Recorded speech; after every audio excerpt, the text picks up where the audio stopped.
Salut à tous, j'espère que vous allez bien. Aujourd'hui, BTC, ETH, analyse de Atom Cosmos. Ok, on va pour changer, on va analyser un altcoin.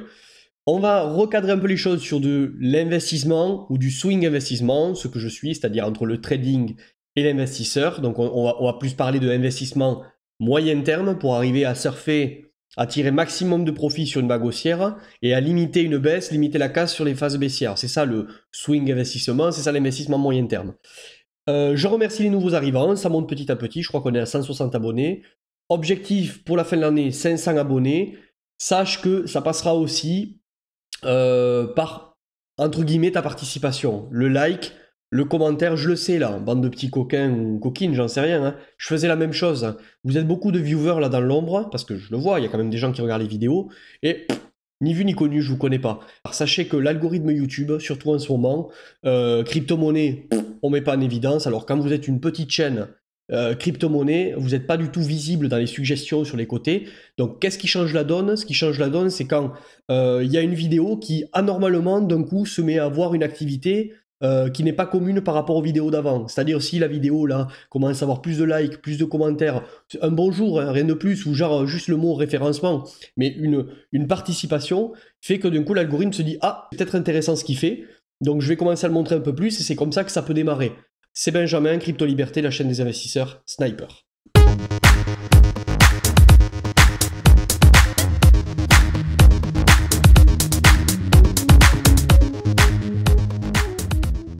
Je te rappelle, cette vidéo, on va beaucoup plus axer sur l'investissement, le swing investissement, ok? On va parler un peu moins de trading. Je pense que d'ailleurs, vous êtes plus d'investisseurs à me suivre que de traders.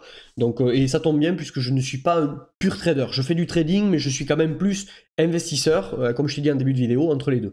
Alors, zone verte, zone de demande, order block d'achat, de demande en monthly, ok? Même si on est sur un graphique weekly, la zone verte est un repère monthly. C'est une zone de demande où on n'est jamais revenu. Les zones grises, ce sont des zones de déséquilibre de marché. Donc il y a des déséquilibres à la baisse comme des déséquilibres à la hausse sur le mouvement de retracement. Les zones rouges, ce sont des zones à monthly qui sont des zones de vente, des supply zones, ok, ou des zones de rechargement de vente, si tu veux. Et donc, il y a aussi des déséquilibres. Donc, le marché, on ne peut pas dire ce qui va partir à la hausse ou qui va partir à la baisse. On peut juste, à un instant T, en lisant le prix, faire des statistiques en disant, bon, il y a plus de chances qu'on parte à la hausse ou à la baisse. Il y a de l'intérêt à aller en bas, il y a de l'intérêt à aller en haut. Ça dépendra de la psychologie de marché, ça dépendra encore une fois de où se place les liquidités, et ça dépendra de où est-ce que le marché a intérêt d'aller pour faire souffrir la majorité. Voilà, c'est tout. Ça tient qu'à ça. Alors, on arrive là au contact de la trendline long terme. Ce qui est sûr, c'est que là, il va y avoir décision. Il va y avoir décision parce que, alors, semaine prochaine ou semaine d'après, mais on arrive au contact de cette grande trendline long terme, weekly, même monthly, je crois. Regarde, si je passe en monthly, oui, voilà. Contact trendline monthly, donc là, ça va décider. Ça va décider comment? À la hausse ou à la baisse. Donc, on est vraiment sur ce point. Moi, je pense qu'on est en train de faire une accumulation. Je pense que la zone là qu'on travaille depuis un certain moment sert d'accumulation plutôt que de redistribution. Je pense pas que là, regarde les volumes. D'ailleurs, j'en parle souvent sur Twitter, mais là, je t'en parle pas assez souvent. Regarde les volumes sur Binance, ok, en weekly. On est sur des volumes croissants. Alors, ça peut être aussi des gros volumes de redistribution. Hein. C'est-à-dire que là, on est en train de manipuler la majorité en lui faisant croire que ça va repartir, mais en fait, tous ces volumes sont des volumes qui servent à redistribuer les billes, quoi, pour faire chuter le marché et ensuite racheter plus bas. Après une chute de X%, après un environnement macroéconomique qui va pas bien, avec un FUD qui est en ce moment, je vois pas comment ici on peut utiliser cette zone pour redistribuer. Je vois plus une zone pour accumuler. Alors, bon, on va enlever les volumes, je voulais te le montrer. Regarde-moi ces volumes en weekly, même en daily, on le voit. Il y a une activité là, il est en train de se passer quelque chose. Après, à toi de voir si selon toi il se passe quelque chose pour redistribuer, ou est-ce qu'il se passe quelque chose pour accumuler. Voilà, c'est tout. C'est compliqué, même moi, je suis rentré en position ici, là, j'ai partagé tout ça dans les vidéos précédentes. En le faisant, je suis quand même pas serein, quoi. Donc, c'est un très bon indicateur pour moi, pour dire qu'en fait, oui, c'est une réaccumulation, parce que j'ai ce sentiment ici de je suis pas serein de rentrer, comme j'avais ce sentiment ici sur la montée de je suis pas serein de prendre profit. Quand je prenais profit sur la montée ici, sur cette console, j'ai pris quelques profits, ici, j'ai pris des profits, ici, je crois que j'avais repris quelques profits. Bon, ici, je m'étais re-engagé à tort. Mais quand je prenais des profits, ce que je veux te dire, c'est que je regrettais presque d'en prendre. Du style, ça me faisait mal au ventre, comme ça me fait un peu mal au ventre ici d'acheter. Ici, de vendre, j'avais mal au ventre. Donc, c'était un... Bon, t'as compris ce que je veux dire. Alors, on est clairement, là maintenant, sur cette dernière phase, si on est sur une accumulation. Donc, pour moi, on est... Voilà. Alors, attention, qu'il y ait accumulation ne veut pas dire qu'on va pas casser les 17 000... Le point bas, là, les 17 500 hein, du range. On peut très bien avoir, tu sais, le dernier... voilà. On a eu la STB, hop, le spring, et après on part, et après on s'en va, d'accord? Pour un retracement d'automne, n'oublie pas que moi, ma version, ma vision, on s'en fout de ma version. Ma vision, c'est qu'ici, là, il y a un trop gros intérêt à aller finir le bear market ici, à faire une dalle, mais pas de suite. Pour moi, ce qui peut nous attendre, c'est un truc de tac, tac, tac. On va peut-être avoir la dernière chasse ultime dessous, là, peut-être aux 16 000. On repart très fort, on laisse personne rentrer. Ce qui attend de là commence à regretter. Et le jour où ils vont craquer ici, ben ensuite, pas plusieurs phases, hein, on ira peut-être ici faire le bottom, finir les derniers leads, et après pour le halving, relancer un bull market. Vite fait un topo en daily. Là, je suis repassé en daily, donc je suis sur le range ici. Donc on est d'accord que potentiellement ici, on était sur STB Spring. Ici, peut-être qu'on est en train aussi de faire du coup STB. Hop, je te le ramène ici. Spring, je vais zoomer. Je vais zoomer ici. Voilà. Peut-être que ça, c'était le STB. Je dis peut-être parce qu'on est sûr de rien. Si on joue le scénario accumulation STB, on est en train de faire le dernier spring. C'est potentiellement pour moi un spring parce que l'action du prix, entre guillemets, me plaît. Alors, à part cette mèche dégueulasse là, hein, qu'on a eu il y a quelques jours, ici, là, ça, c'était pas beau. Hein. Grosse chasse et on redump. Alors après, ce qui me rassure, même si c'est pas beau, c'est que bizarrement, on est venu là sur cette chasse bouffer ce top, bouffer ce pic, bouffer ce pic, oui, tout juste. Mais par contre, tu vois, on n'est pas venu manger les derniers stops. Et pour moi, s'il y a des shorters ici, là, depuis ce niveau, bah, c'était bien de déclencher ça, de déclencher ça, de déclencher ça, même ça, mais pourquoi on n'est pas venu déclencher ça? Pourquoi on a laissé tout ce déséquilibre ici? Tout ce déséquilibre, pour moi, les gens qui ont shorté ici, ils ont mis leur stop au moins au-dessus de cette structure totale, quoi. Donc bizarrement, cette mèche, elle n'est pas venue. Je pense, et c'est ma vision, je pense que là, on a créé ce qu'on appelle, tu le sais, un equal high, ici, en faisant croire que ça y est, c'est défendu, ça cassera pas, et on va y venir dans les prochains jours, on va y venir dans les prochains jours, heures ou semaines, subitement, là, boum, déclencher tout le monde. Après, on verra, on va pas faire plus loin. Alors pourquoi je te dis que l'action du prix en daily, elle me plaît, mis à part, bon, cette mèche, c'est que là, quand même, regarde, alors on va même mieux le voir en 4 heures. Regarde ce qui est en train de se dessiner. Mèche, mèche, mèche, mèche, mèche, mèche. Il y a quand même beaucoup de mèches qui sont chaque fois ravalées. Regarde les volumes, chaque fois, gros volume, gros volume, gros volume, pic de volume, pic de volume. On a vraiment, j'ai l'impression là, on est en train de presser le citron jusqu'au bout, de faire un transfert main forte, main faible jusqu'au bout. Pump, dump. Pump, dump. Vraiment, on démoralise les gens. Beaucoup de volatilité, des pumps et des dumps fulgurants. Les gens ne peuvent pas se positionner dans des choses comme ça. C'est trop risqué. Et confirmation de quelque chose qui m'a encore plus plu hier.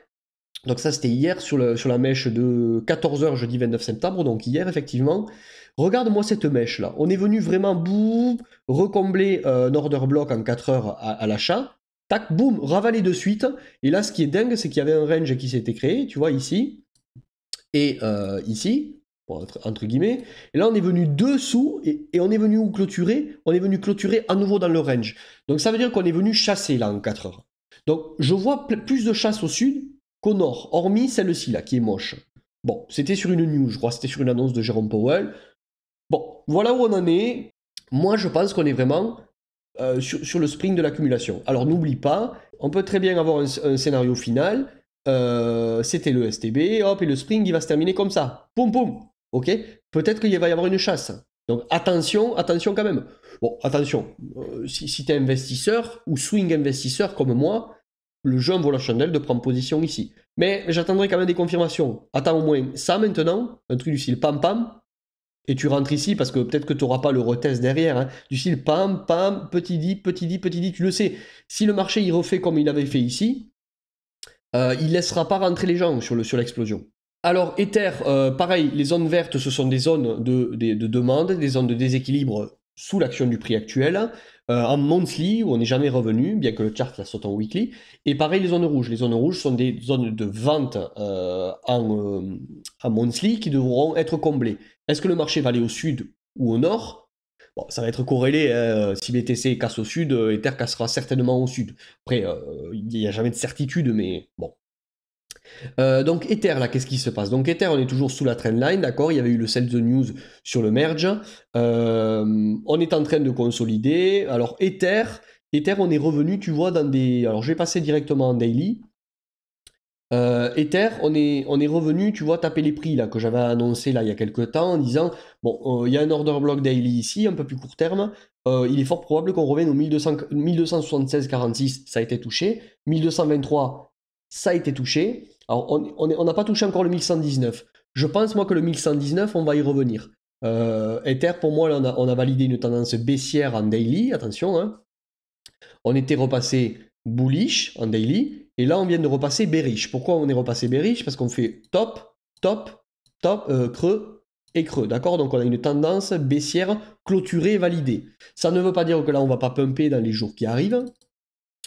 L'action du prix en daily, on peut très bien là avoir un truc de ce style. Il y a une trendline là en daily qui a été créée, du coup. Donc ça, c'est la grosse trendline long terme, hein. Ici, tu as une trendline daily qui a été créée. Hop, hop. D'accord? Donc là, on peut très bien, ne te fais pas avoir, repartir fort ici, venir au contact, mais continuer la tendance baissière, d'accord? Pour continuer cette tendance-là. Ici, pour moi, le prix doit y revenir, là, sur les 1119. Alors, il peut y revenir, il peut y revenir s'il a d'intérêt à y revenir, parce qu'on a une zone de déséquilibre. Tu vois, là, on a une zone de déséquilibre, et on n'est jamais venu retester ce niveau-là, depuis la cassure. Donc, on pourrait venir terminer cette tendance baissière ici, pour après, éventuellement, un retournement lorsqu'on aura vraiment comblé tout cet order block ici, là. D'accord? Mais clairement, Ether, là, la tendance actuelle d'Ether en daily est moins jolie que celle de BTC. Ça reste, selon moi, une bonne zone d'investissement long terme, mais sache qu'il n'est pas impossible que si vraiment on casse, si BTC casse, bah, Ether peut vraiment aller retester des zones à 500 et pourquoi pas à 250 au fin fond du bear market. Mais encore une fois, moi je vois plutôt le scénario où ce qui va se passer, c'est un BTC qui va driver, un Ether qui va venir asseoir la tendance baissière, qui va s'essouffler. On peut-être un rebond ici, là, hop, on va venir s'asseoir. Et après, un Ether qui va suivre BTC, qui va couper l'arbre sous le pied. On va revenir dans ces zones. Et après, attention au retournement de tendance qui viendra vraiment terminer la capitulation finale, le bear market, pour ensuite un halving qui arrive, hop, et une relance, d'accord? Moi, je vois ça plutôt. Je vois, on n'y va pas de suite. On pump, on revient et on part après. On va terminer sur Atom Cosmos. Alors, je vais te faire une analyse là d'un altcoin. Bien que pour l'instant, moi, je ne recommande pas d'aller sur les altcoins. Il y a quand même des altcoins qui montent de la force, notamment Atom Cosmos. On va justement en parler maintenant pour un investisseur ou un swing investisseur, un investisseur moyen terme. Alors, Atom Cosmos, déjà, je suis en monthly, c'est bullish, d'accord? Alors, j'ai peut-être pas tout l'historique, hein. Là, je suis sur Binance, mais on va se cantonner à ça. Il n'y a pas de doute pour l'instant, c'est un actif qui, voilà, hop, on est potentiellement en train de faire un bottom ici, top. Bon, l'actif est bullish, on le verra plutôt en weekly. Voilà, Atom Cosmos, c'est bullish en weekly, pas de souci. Alors, ce qu'on peut voir ici, là, on avait une chasse à la liquidité, d'accord? C'est un order block, une demand zone, d'accord? Donc, regardez la puissance des order blocks en monthly, hein. Alors, hop, on le voit ici. Order block, pump. Regarde où est-ce que le mois... là, on est en monthly, hein. Regarde suite au pump du mois de août 2020, où est-ce qu'on est venu retaguer en septembre. Donc, on est revenu à l'order block, puis ensuite, on s'est envolé. Donc, cet order block en monthly, en réalité, il est fini. Autre order block qu'on avait eu, ici. Alors, ici, on pourrait prendre celui-ci. C'était le dernier pump avant le dump, mais on va prendre, allez, celui-ci. Désolé, panne de batterie. Donc on va prendre celui-ci, tac, ok, donc c'était le dernier order block connu, depuis le pump ici, depuis la bougie du 1er janvier 2021, février on s'était envolé, on était venu ici effleurer, mais on n'était jamais revenu. Et hop, c'est parti, c'est pour ça que tu vois, en investissement, il faut être patient, des fois il faut laisser partir le train, et celui qui avait laissé traîner un ordre à l'entrée de cet order block ici, il avait laissé traîner un ordre à 7,64,2 à l'époque, quand le marché était à 37 ou à 40 ou à 50. Ici, dans l'euphorie qu'il y avait avec Atom Cosmos, tu disais à quelqu'un un jour le marché il reviendra à 7. Je me rappelle, hein, sur les réseaux sociaux, ça rigolait, ça critiquait. Okay, alors que pourtant, Atom Cosmos, il a bien perdu 85% depuis les hauts. Donc là, on est sur une zone où on est revenu dans un order block, okay, qui était à combler. Donc potentiellement, pour respecter la fractalité monthly, on est en train de faire un bottom ici. Donc on va maintenant zoomer en weekly, voir ce qui se passe. Donc en weekly, qu'est-ce qui se passe? Alors on va déjà tracer une trendline qui me semble assez facile à identifier. Alors on va peut-être prendre ce point ici. On est en train de casser la trendline. Donc oui, en termes de momentum, on est en train d'invalider un marché baissier. Alors est-ce que ça veut dire qu'il faut se positionner ici pour Atom Cosmos? Alors, on est revenu dans un order block monthly. Donc potentiellement, cet order block, on n'y reviendra plus. Alors plus, on peut y revenir, si, si le marché a un intérêt à y revenir. L'intérêt que j'y vois, moi, ça peut être en weekly, venir faire un double bottom, hein, ok, revenir faire le bottom ici, et hop, après on s'en va. Mais pour moi, cet order block, il est complete, entre guillemets. On a vraiment fait ce qu'il fallait. On est venu même retaguer voilà, la neckline de ce W. Bon, ok, on est ici. En weekly, on va essayer de voir s'il y a un order block, maintenant, pas monthly, mais weekly, qui n'a pas été comblé. Alors, on va le regarder ensemble. Hop, j'espère que ces analyses te plaisent. D'ailleurs, dis-moi si les analyses d'altcoins comme ça t'intéressent, même si pour moi, la période n'est pas encore à être dans les altcoins. Si tu veux que je t'analyse un altcoin sur la prochaine vidéo, laisse un commentaire, ben, ça peut faire partie de votre participation. En commentaire, dites-moi s'il y a un altcoin que vous voulez que j'analyse purement et techniquement. D'accord? Moi, je me focus sur cette chaîne uniquement sur l'analyse technique, la lecture du prix et le swing investissement. Alors, ici, donc on est passé en weekly. En weekly, où est-ce qu'il peut y avoir une zone de demande qui n'a jamais été retestée? Donc le dernier dump avant le pump, il est ici. Alors hop, voilà, dump avant le pump. Donc on a pumpé ici, on a cassé, l'order block, on est venu le retester. Donc cet order block n'est plus valide. D'accord? Ici, on a eu, où est-ce qu'il est le dernier dump avant le pump, dernier dump avant le pump, on est revenu dedans. Donc en weekly, il ne semble pas qu'il y ait de zone à venir refermer. Alors en daily maintenant, et c'est ce qui va nous permettre peut-être de trouver un point d'entrée snipe pour investir sur Atom Cosmos, on part du principe que là, tu es OK avec le fait que Atom Cosmos est potentiellement pour respecter la fractalité monthly, c'est-à-dire ici on est peut-être en train de faire un bottom monthly pour continuer à respecter ce que fait Atom Cosmos depuis des mois, mais prendre une position sur un retest d'order block, ça reste quand même risqué. Ok? Le moins risqué est la méthode d'attendre un truc du style, voilà, hop, hop, double bottom, retest, et on y va. Mais le problème, c'est qu'une fois qu'on est là, tu as déjà un manque à gagner de 100%. Donc potentiellement, tu peux ici te faire...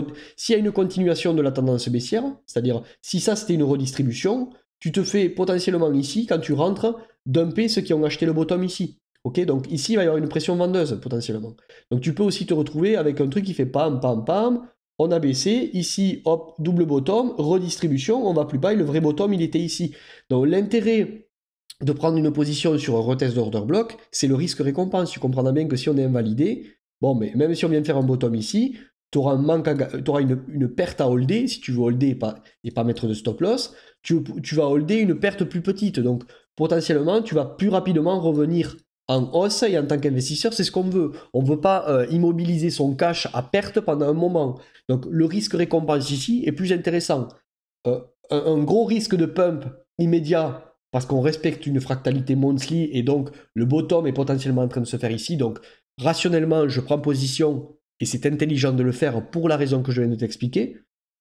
Et si ce n'était pas le bottom, je passe à côté d'une confirmation, et donc d'une rentrée plus haut. Si ce n'était pas le bottom, on va le faire plus bas, mais potentiellement, je vais passer moins de temps à holder à perte. Donc, c'est ça la notion de risque-récompense, d'accord? Donc, on en était où? On revient en daily.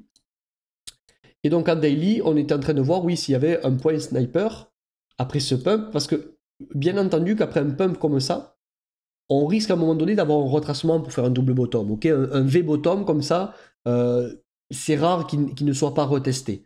Donc retester, entre guillemets, qu'est-ce qu'il va faire? Il va venir refermer des order blocks, des zones de demande en daily. Alors, où est-ce qu'on a eu un dernier dump avant le pump? On a eu ici, tac. Est-ce que cette zone, on l'a retestée depuis qu'on a cassé? On a cassé ici, retesté le jour d'après. Tu vois la puissance des order blocks. Donc ici, ça a été refermé. Donc cette zone de demande, potentiellement, daily, on n'y reviendra plus. Ici, où est-ce qu'on a eu un dump avant le pump? Ici, allez, on avait eu un genre de dump, ça serait plutôt en 4 heures qu'on le voit, mais moi je le vois ici. Tac. Où est-ce qu'on est revenu sur cette bougie? Refermer l'order block. Donc ici, c'est refermé. Ensuite, ici, dump. Voilà, ici, on le voit clairement. Breakout ici. On a pumpé, on n'est jamais pour l'instant revenu dans cet order block. Donc tu vois, on peut tracer ici une zone de déséquilibre. On est venu pas loin avec cette mèche, mais on n'est pas revenu refermer. Donc ici, ça, c'est du déséquilibre. Voilà. Et depuis, alors est-ce qu'on y est revenu? Non, on n'est jamais revenu. Alors, on a peut-être notre zone là, notre point d'achat sur Atom Cosmos. D'accord? Je vais te le dessiner. On va finir la vidéo avec ça. Voilà, donc j'ai tracé tout ça. Donc, on a bien notre déséquilibre ici, qu'on n'est jamais venu combler. Et juste en dessous, on a l'order block.